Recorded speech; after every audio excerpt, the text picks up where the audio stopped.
Que a paz e a graça do Senhor esteja com todos nós, em nome de Jesus. Amém. A nossa mensagem de hoje é sobre um herói da fé, que já nos seus finais de dias, ele dá um alento, ele dá uma mensagem derradeira. Todos conhecem a história de Paulo. Paulo já velho, preso na cadeia romana, tendo evangelizado muito, plantado muitas congregações, dá o seu alento final, porque sua tarefa tinha terminado.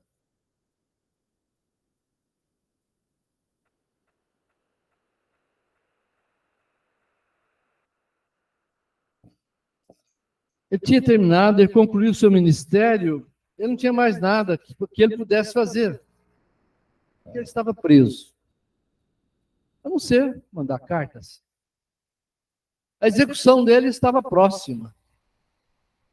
Muito cansado, reúne forças e manda um grande incentivo ao seu filho na fé, o Timóteo.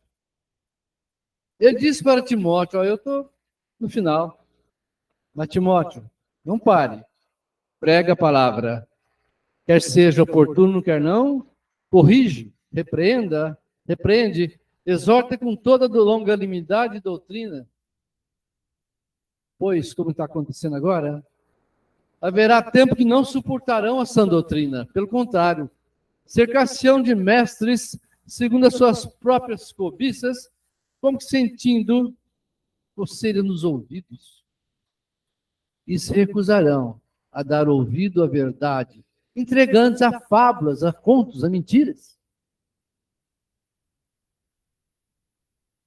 Mas tu, Timóteo, continue firme, sóbrio, consciente em todas as coisas.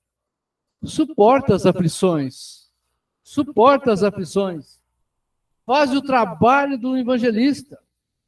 Cumpre fielmente o seu ministério. Não pare. Paulo fala para Timóteo. Paulo está falando para nós hoje, nos dando esse incentivo.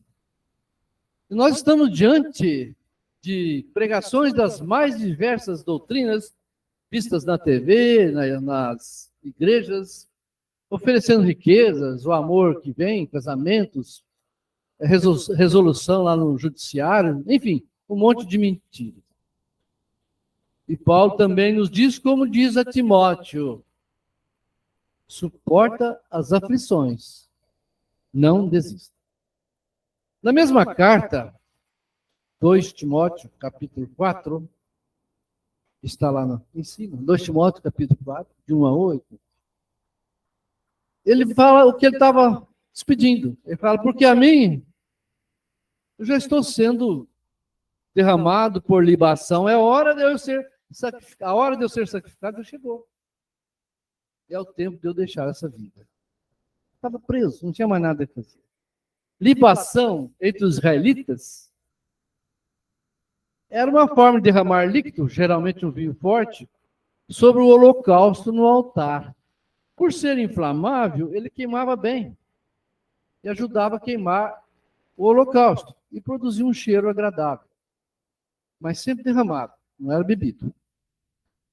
O apóstolo, então, se refere a essa libação também, e diz que se alegrava com os crentes em Filipos, conforme ele registra em 2 Filipenses.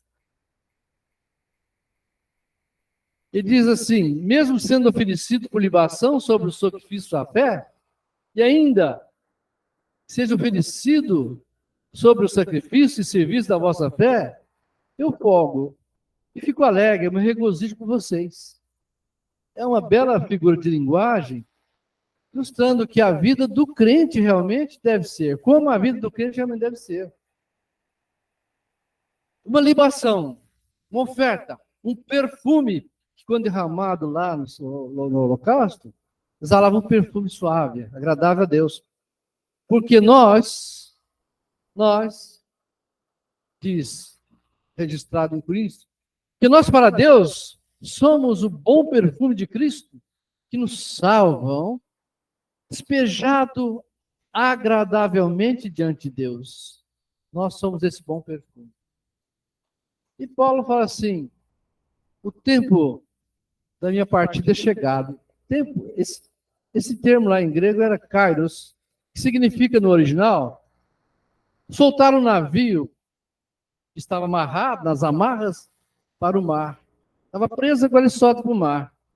Então, é uma ideia que ilustra quando a pessoa que está presa nesse mundo atual, quando o navio solta as amarras e chega a morte para essa pessoa, também é um alívio, também vai para encontrar o Senhor. Então, Paulo está dizendo isso, que havia chegado o tempo dele encontrar com o seu Senhor e receber a coroa da vida. Estar com aquele que ele havia dedicado a vida toda. Mas, nesse momento de partida, o apóstolo então diz, nesse texto de 2 Timóteo, ele diz como é que foi, figuradamente, o seu ministério. Ele fala, eu participei de uma verdadeira guerra. Eu participei de uma caminhada, mas mantive a fé. Ele diz assim, olha, como é que foi a batalha nesse mundo? Ele fala, eu tive um monte de problemas, fui açoitado, fui espezinhado, fui de tudo preso. Mas ele fala assim, combati o bom combate. Ele diz, combati o bom combate. Combate aí quer dizer, olha, eu me esforcei, eu me sacrifiquei, eu lutei, tive problemas, sofri agonias. Esse combate eram as palavras que eram usadas lá no tempo da Grécia, nos jogos gregos, na antiga Grécia, quando os lutadores disputavam entre si um prêmio, uma vitória. O desejo de Paulo é lembrar-nos, como crentes, como servos de Jesus, que nós não estamos num passeio de férias, mas num campo de hostilidades espirituais. E as palavras que dividem e definem a vida dos salvos em Cristo são simples. Muito esforço, uma luta diária, uma batalha e muito sacrifício. Essa é a vida dos salvos. O que a Bíblia nos diz sobre essas lutas? Quando nós entramos, quando nós começamos a entrar nessa guerra? Quando nós fomos batizados, quando nós nascemos de novo. Aí nós entramos numa guerra. Aí começa a luta. Começou a luta, a guerra. Aí a coisa, como é que fala? A coisa pega, né? É pega. Porque quando uma pessoa é salva, ela se torna uma nova criatura, porque agora está em Cristo. Quem está em Cristo, nova criatura é. Amém? Então, antes da nossa conversão, não tínhamos vida espiritual. Estávamos mortos espiritualmente em nossos pecados e delitos. Está escrito em Efésios 2. E andávamos segundo o curso deste mundo, de acordo com as obras do diabo. O problema, amados, é que o velho homem nosso continua vivo. Isso gera em nós um tremendo conflito espiritual. Porque, como está registrado em Gálatas, o Espírito falou para o Paulo, registra aí, que a carne milita com o Espírito, contra o Espírito, e o Espírito contra a carne, porque eles são opostos entre si. Por quê? Por que essa guerra? Para que não façais o que porventura seja do vosso querer, mas sim o que Deus quer. Amém? A velha natureza ainda deseja os velhos modos de vida. Nós queremos ainda continuar na velha natureza. Mas a nova natureza, não. Recebemos através do Espírito que é agradável ao Senhor. Então também nós lutamos contra o inimigo de nossas almas, que fará tudo para nos esmorecer na fé, tudo para nos derrubar na fé. Esse inimigo quer nos derrotar, mas nós estamos firmados no Senhor Jesus. Amém? Então, quanto mais eu busco ao Senhor, mais eu luto para fazer a vontade do Senhor, mais as batalhas contra mim se intensificam. É uma coisa muito interessante. Mais problemas surgem em minha vida, porque o adversário fica totalmente insatisfeito com o meu posicionamento diante de Deus. Então, ela se intensifica. Mas Paulo diz: alegrai-vos no Senhor. Então, quem é o nosso inimigo? Nosso irmão é o nosso inimigo? Não, não é nosso. Nosso irmão pode ser usado pelo nosso inimigo para os seus propósitos. Mas o Espírito Santo usa Paulo para nos mostrar como sair vitoriosos. Ele dá uma proteção eficaz. Ele diz assim: reveste-se de toda a armadura de Deus, para poderes permanecer firmes contra as ciladas do diabo. Porque nossa luta não é contra carne e sangue, mas sim contra os principados, potestades, príncipes desse mundo tenebroso, as forças espirituais das regiões celestes. Nós não temos. Então, nosso verdadeiro inimigo, amados, é Satanás, não é nosso irmão. Que às vezes se apresenta, né, docilmente. E a Bíblia registra, fala, ele apresenta como um anjo de luz. Até como anjo de luz, para quê? Para nos enganar. Está escrito.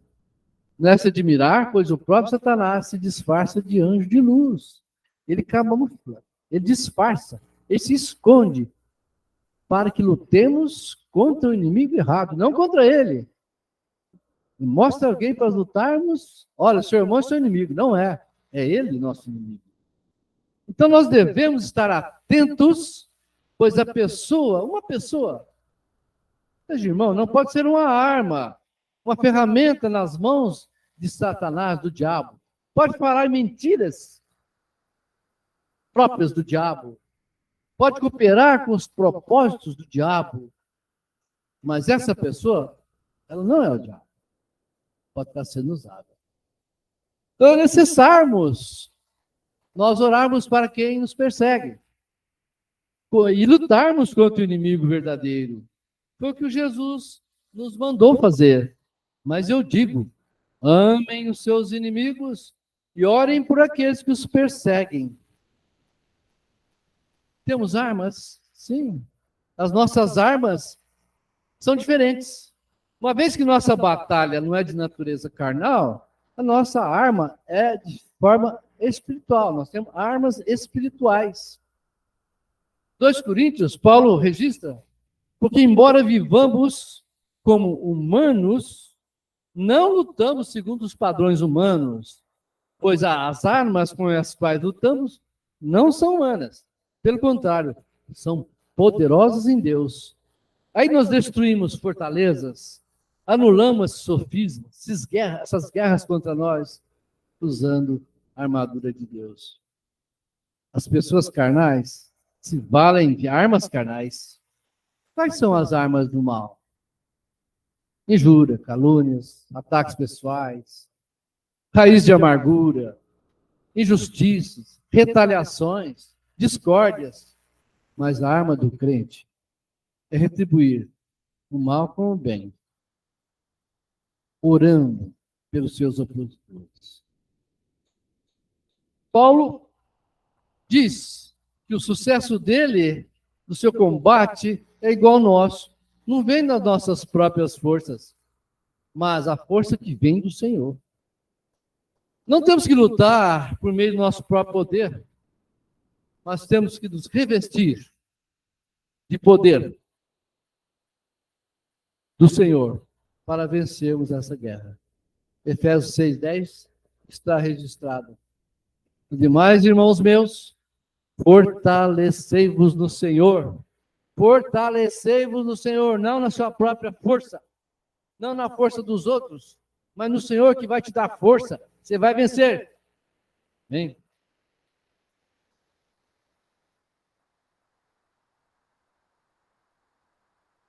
E na força do seu poder. Paulo sai da arena de gladiadores, aquela luta, para fazer uma simulação de uma pista de corrida. Ele tem em mente os atletas dos jogos gregos. Tinham que correr grandes distâncias na esperança de um deles ser o vencedor e receber o quê? Uma coroa. Uma coroa de louros que logo ela acaba. Então, Paulo fala também da nossa corrida, ele fala de uma carreira, essa corrida. Ele lembra que todos nós temos uma corrida para fazer. E esse pensamento ele está baseado também em Hebreus 12, que diz: também nós, pois estamos rodeados de uma grande nuvem de testemunhas, deixemos todo o peso, embaraço e o pecado que tão perto nos rodeia. E corramos com paciência, sério, amados, corramos com paciência, sem esmorecer, a carreira que nos está sendo proposta. Como? Verso 2, olhando para Jesus, autor e consumador da fé, o qual, pela alegria, pelo gozo que lhe estava proposto, suportou a cruz, desprezou a ignomínia, a afronta, e agora está à destra de Deus, intercedendo por nós. Bem, então surge uma pergunta. Quem está competindo contra quem? Não tem competição. Não tem competição. Eu não estou competindo contra você, nem você está competindo contra mim. Observe, se tivermos ciúmes, invejas do outro, da corrida de outro, de alguém, isso vai nos fazer tropeçar e perder a nossa própria corrida. E quem determina a nossa corrida? É o Senhor. Determina. Porque a nossa caminhada, ela é individual. Cada um caminha a sua. E projetada por Deus. Ele decide se o caminho é fácil, se o caminho é difícil, onde corremos e quanto tempo nós corremos nessa vida. Então corra. Olhando a trajetória de Deus, que colocou para você correr. Ele te deu uma trajetória. Não saia dela. Não saia dela, que a coroa da vida está te esperando, amado. Não saia dela. Não mude. Apenas o Senhor pode te ajudar nessa corrida.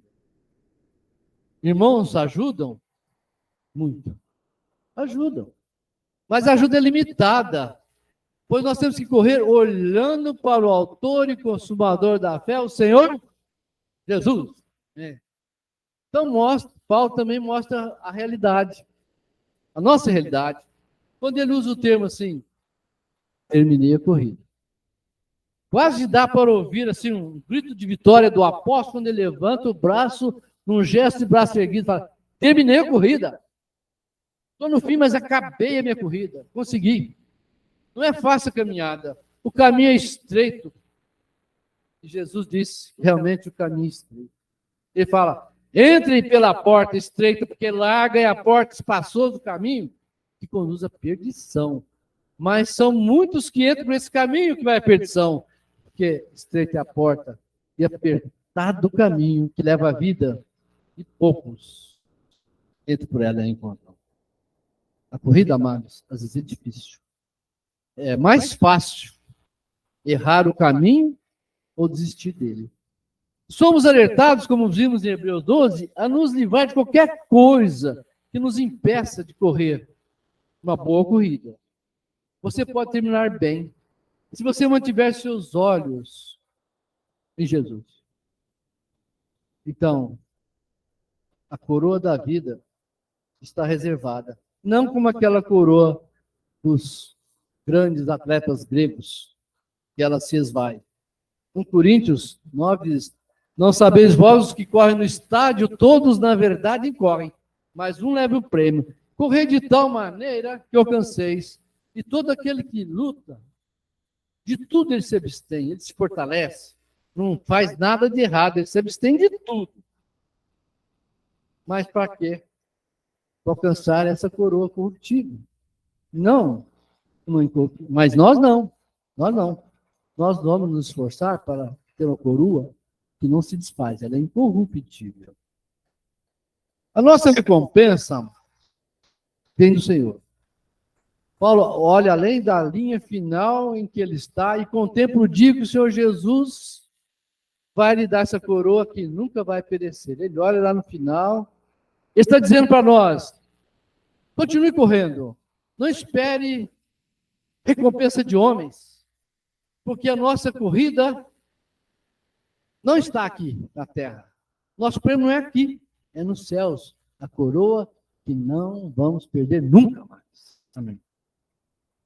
Timóteo, ainda nessa mensagem de Paulo a Timóteo, ele diz, o Senhor, ele é o reto juiz. Ele está vendo a sua corrida, ele está vendo o seu esforço e vendo que tudo que você faz. E Paulo chama de justo juiz. Continue correndo, olhando para ele, que ele vai lhe recompensar. Jesus é o juiz justo que julga com total perfeição. Os juízes desse mundo julgam. Inclusive aqueles que condenaram o apóstolo, mas frequentemente não são tão justos assim. Será se também, como diz o apóstolo Paulo, será que nós guardamos a fé? Ele diz, eu completei a corrida, eu guardei a fé. Apesar de todo o combate que teve que percorrer com esforço da corrida, Paulo não esfriou na fé. Não esmoreceu, mas preservou a mensagem de Deus viva em sua alma. Amados, as lutas não podem, jamais tomarão a nossa fé. Não vão roubar a nossa fé. Paulo estava preso na cadeia romana à beira da morte, sentenciado, ia ser decapitado, mas isso não alterou o amor dele por Jesus. Ele diz assim, todos vão me abandonar. Ele falou, ninguém me assistiu na minha primeira defesa. Antes todos me abandonaram. Mas, Senhor, não leve em conta isso. Mas o Senhor assistiu-me, fortaleceu-me, para que por mim fosse cumprida a pregação a todos os gentios. E ouviram. E fiquei livre da boca do leão. Haverá dias, amados, que você vai caminhar sozinho. E parece que ninguém vai te ajudar. Mas se você mantiver os olhos fitados no Senhor, Ele estará com você. Bem? Então devemos ser como Paulo. Deixarmos o curso deste mundo, segundo o príncipe da potestade do ar, do espírito, que agora atua nos filhos da desobediência. Devemos controlar nossas inclinações da nossa carne, dos nossos pensamentos, para não sermos filhos da ira e desfrutarmos de toda a graça que o Senhor Jesus nos concedeu. Efésios 2. Amém? Então, ele registra em Gálatas. Tá bom. Ele registra em Gálatas. Eu estou crucificado com Cristo. E agora, não vivo mais por mim, mas Cristo vive em mim. E a vida que eu agora vivo na carne, vivo pela fé em Cristo Jesus, o Filho de Deus, o qual me amou e se entregou por mim. Meus queridos, quando chegar ao final das suas vidas, vocês serão capazes de olhar para trás e falar igual Paulo, combati o bom combate, completei a carreira, guardei a fé. Bem, tem um autor que diz assim, esse é o sentimento, não sei se é nostalgia, que cai os antigos, os pregadores mais velhos, né? Já idosos, terminando a carreira, diz que sentimento final de ministério, à medida que se aproxima, tem esse sentimento, né? Completei a carreira, agora já posso ir. Isso acontece com os velhos pregadores, os velhos ministros de Deus, né? Então, após essa partida, amados, a morte aproximando, quando terminarmos a carreira, devemos ser capazes de dar um testemunho honroso. Assim. Se o cristão tiver o mesmo sentimento de Paulo, a mesma certeza do recebimento da coroa da vida, vencerá o temor da morte. não terá medo de morrer. Bem, após a morte do servo fiel, aquele bem próximo de você, aquele que se convive, os seus descendentes, quando ele for, né? Seus descendentes, amigos, irmãos, sentirão fortes saudades. E poderão expressar o que diz um poeta, um verso muito bonito.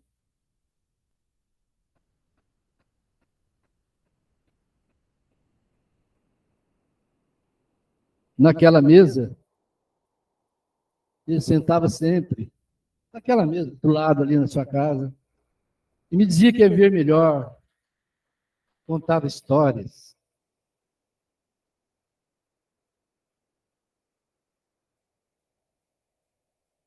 Naquela mesa está faltando ele. E a saudade dele está doendo em mim. Amém.